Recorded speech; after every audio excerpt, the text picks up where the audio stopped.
गुरु भक्ति योग जीवन का ध्येय। गुरु भक्ति योग का अभ्यास करके सद्गुरु की कल्याणकारी कृपा प्राप्त करना है।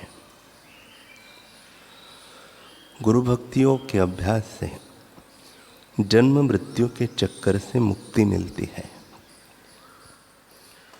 गुरु भक्ति योग अमरता, सनातन सुख, मुक्ति, पूर्णता, अखूट आनंद एवं चिरंतन शांति देता है।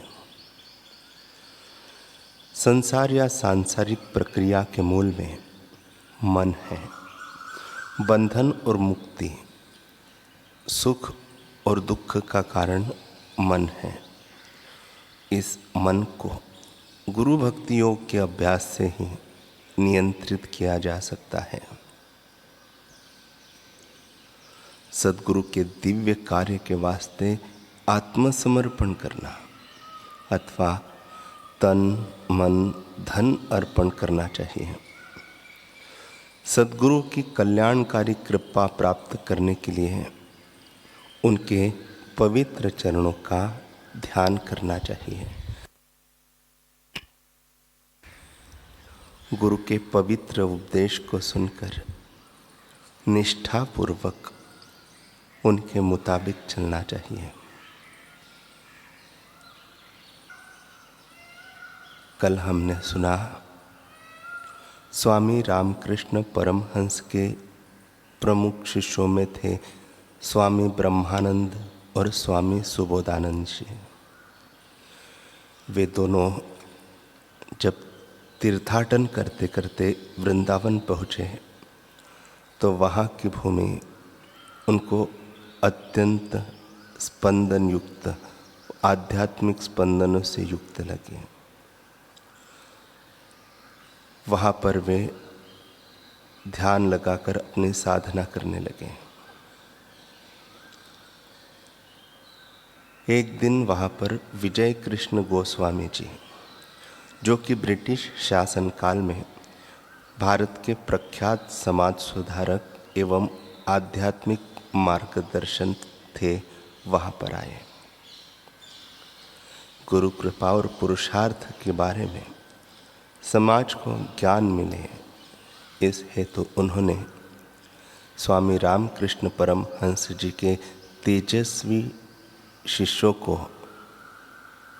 पूछा कि बंधु, मुझे एक बात समझ में नहीं आती कि एक और कहा जाता है कि गुरु की कृपा से ही साधना मार्ग की शुरुआत होती है।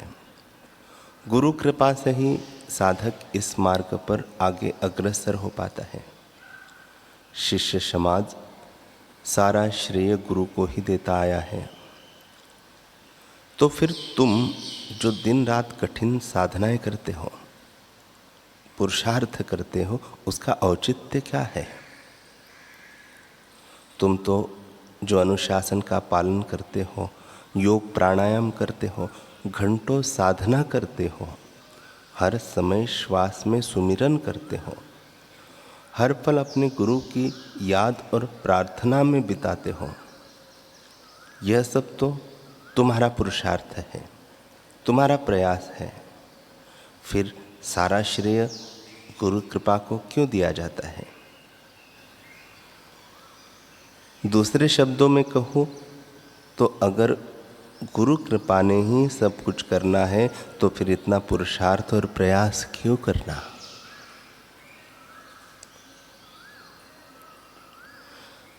विजय कृष्ण गोस्वामी जी की बात सुनकर स्वामी ब्रह्मानंद जी उत्तर देते हैं कि गोसाई जी, यहाँ पर मुझे मेरे ठाकुर द्वारा बताया गया एक उदाहरण स्मरण हो रहा है। इस उदाहरण में आपके सभी प्रश्नों का समाधान निहित है।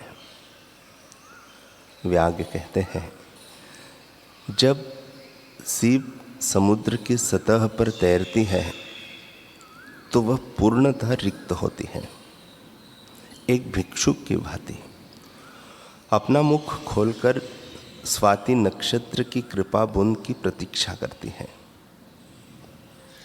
एक दिन स्वाति नक्षत्र की दया दृष्टि उस सिंह पर पड़ जाती है और वह अमूल्य बूंद उसके भीतर गिरती है।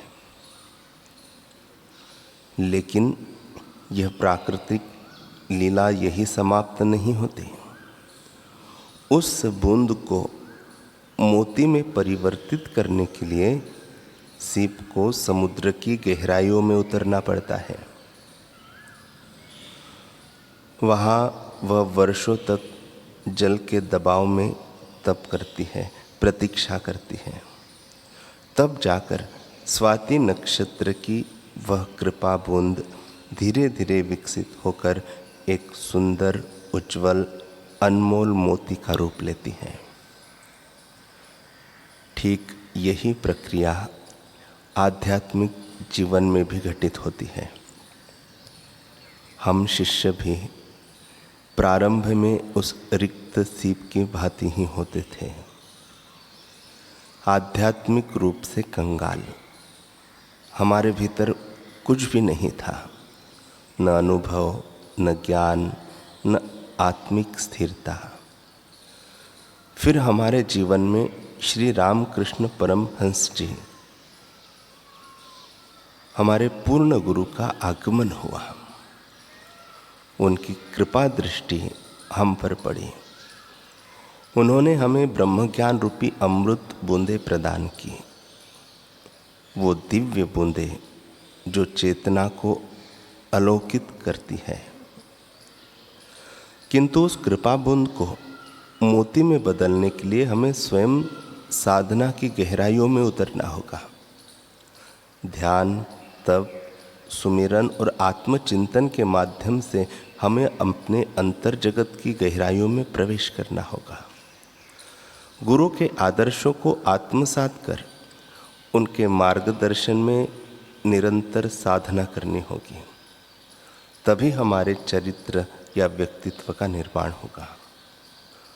वो मोती के समान उज्जवल, मूल्यवान और समाज के लिए प्रेरणा स्रोत बनेगा। सोच कर देखिए, अगर स्वाति नक्षत्र की बूंद को प्राप्त कर वो सिर्फ सतह पर ही तैरते रहे, सागर की गहराइयों में उतरे ही नहीं, तो क्या कभी मोती का निर्माण हो पाएगा? नहीं।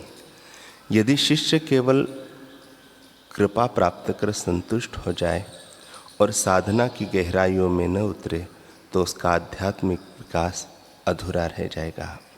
इसलिए आपकी बात पूर्णतः सत्य है कि गुरु कृपा ही सब कुछ आरंभ करती है। यदि वह ज्ञान अमृत रूपी बूंद हमें प्राप्त ही न होती, तो हम आध्यात्मिक रूप से कंगाल ही रह जाते। हमारी यात्रा आरंभ ही न हो पाती। किंतु यह भी उतना ही सत्य है कि कृपा तब तक फलीभूत नहीं होती जब तक शिष्य पुरुषार्थ नहीं करता। इसलिए कृपा और पुरुषार्थ दोनों अनिवार्य है।